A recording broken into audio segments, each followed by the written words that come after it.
Tujuan pembelajaran kita hari ini adalah yang pertama, kalian mampu menggolongkan karakteristik materi. Yang kedua, kalian mampu menjelaskan perbedaan unsur, senyawa, dan campuran. Apakah itu materi? Materi adalah segala sesuatu yang mempunyai massa dan dapat menempati sebuah ruang. Itulah yang disebut materi. Berdasarkan wujudnya, materi dibedakan menjadi 3, yaitu benda padat, contohnya kayu dan batu. Yang kedua, zat cair, contohnya air, minyak. Dan yang ketiga adalah gas, contohnya gas dalam balon.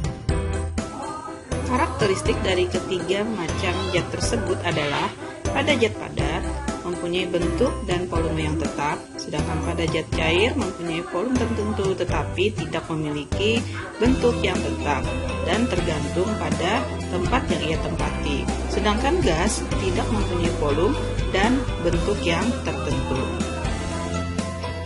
Berdasarkan karakteristik partikel, maka pada zat padat jarak antar partikel zat padat sangat rapat. Pada zat cair, jarak partikel antar zat lebih renggang, sedangkan pada gas, jarak antar partikel sangat renggang. Partikel-partikel pada zat padat karena sangat rapat sehingga tidak dapat bergerak bebas, sedangkan pada zat cair masih dapat bergerak bebas namun terbatas. Pada gas, partikel gas dapat bergerak sangat bebas. Berdasarkan komposisinya, materi dapat dibedakan menjadi 2, yaitu zat tunggal dan campuran.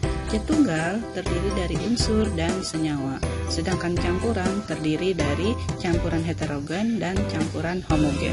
Campuran heterogen terdiri dari koloid dan suspensi, sedangkan campuran homogen terdiri dari larutan.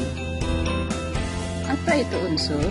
Unsur adalah zat tunggal atau zat murni yang tidak dapat diuraikan lagi menjadi zat yang lebih sederhana melalui reaksi kimia. Bagian terkecil dari unsur adalah atom. Contohnya besi, timah, seng, tembaga, dan nikel.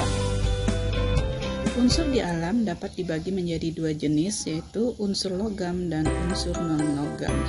Contoh daripada unsur logam adalah aluminium yang dilambangkan dengan Al, aurum adalah emas yang dilambangkan dengan Au, argentum, perak dilambangkan dengan Ag, dan lain-lain. Sedangkan unsur non-logam contohnya adalah oksigen dilambangkan dengan huruf O, hidrogen dilambangkan dengan huruf A, karbon dilambangkan dengan huruf C, sulfur atau belerang dilambangkan dengan huruf S, fosfor dilambangkan dengan huruf P, nitrogen lambangnya huruf M, dan yodium atau iodin lambangnya adalah I besar. Unsur diberi nama dengan bahasa Latin berdasarkan penemu pertamanya atau tempat ditemukannya. Hal ini dilakukan untuk menghormati identitas penemunya atau tempat penemuannya. Simbol unsur dibuat untuk memudahkan dalam penulisan nama unsur, yaitu dengan cara menyingkatnya. Simbol unsur yang digunakan saat ini adalah yang dibuat oleh John Jacob Berzelius.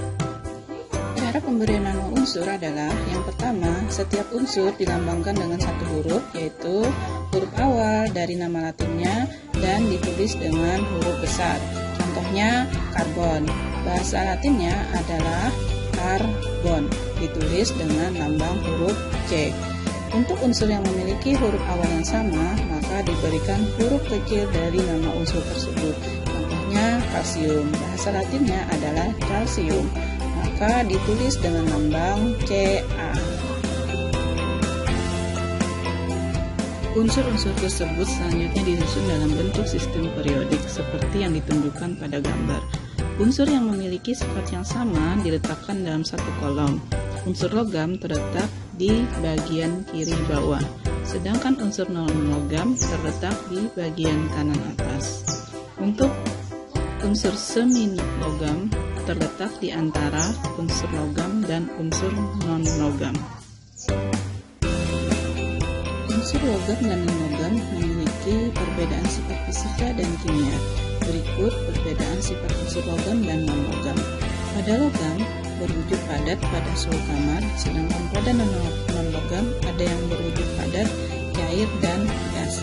Pada logam dapat ditempa dan dapat diregangkan, sedangkan pada non-logam bersifat rapuh dan tidak dapat ditempa. Pada logam bersifat konduktor atau mampu menghantarkan listrik dan panas, sedangkan pada non-logam tidak dapat menghantarkan listrik atau non-konduktor kecuali grafit. Yang kedua adalah senyawa. Senyawa adalah gabungan dua unsur atau lebih yang dapat diuraikan melalui reaksi kimia. Jadi, pada senyawa, unsur tidak dapat diuraikan melalui reaksi kimia biasa. Contoh dari senyawa adalah H2O atau air. H2O terdiri dari unsur hidrogen dan unsur oksigen. Contoh dari senyawa dan penyusunnya adalah yang pertama air. Dengan rumus kimia H2O, unsur penyusunnya adalah 2 atom hidrogen dan 1 atom oksigen. Gula pasir, rumus kimianya adalah C12H22O11. Unsur penyusunnya adalah 12 atom karbon, 22 atom hidrogen, dan 11 atom oksigen. Sedangkan garam dapur, rumus kimianya adalah NaCl, unsur penyusunnya adalah 1 atom natrium dan 1 atom klor. Ketiga adalah campuran. Campuran terbagi menjadi dua, yaitu campuran homogen dan campuran heterogen. Campuran homogen adalah campuran yang tidak dapat dibedakan zat-zat yang tercampur di dalamnya. Sedangkan campuran heterogen adalah campuran yang terjadi karena zat yang tidak dapat bercampur satu dengan yang lain secara sempurna sehingga dapat dikenali zat penyusunnya. Dengan demikian, pada campuran heterogen seluruh bagiannya tidak memiliki komposisi yang sama. Contoh campuran homogen adalah larutan gula. Pada larutan gula, kita tidak bisa lagi membedakan yang mana gulanya. Dalam hal ini, pelarutnya adalah air dan zat terlarutnya adalah gula. Selain air, terdapat juga pelarut organik seperti alkohol dan kloroform. Contoh larutan heterogen adalah larutan antara minyak dengan air, di mana air dan minyak tidak bisa bercampur menjadi satu, sehingga masih bisa dibedakan antara minyak dan airnya. Dalam kehidupan sehari-hari, larutan dapat dikelompokkan menjadi larutan yang bersifat asam, basa, atau garam.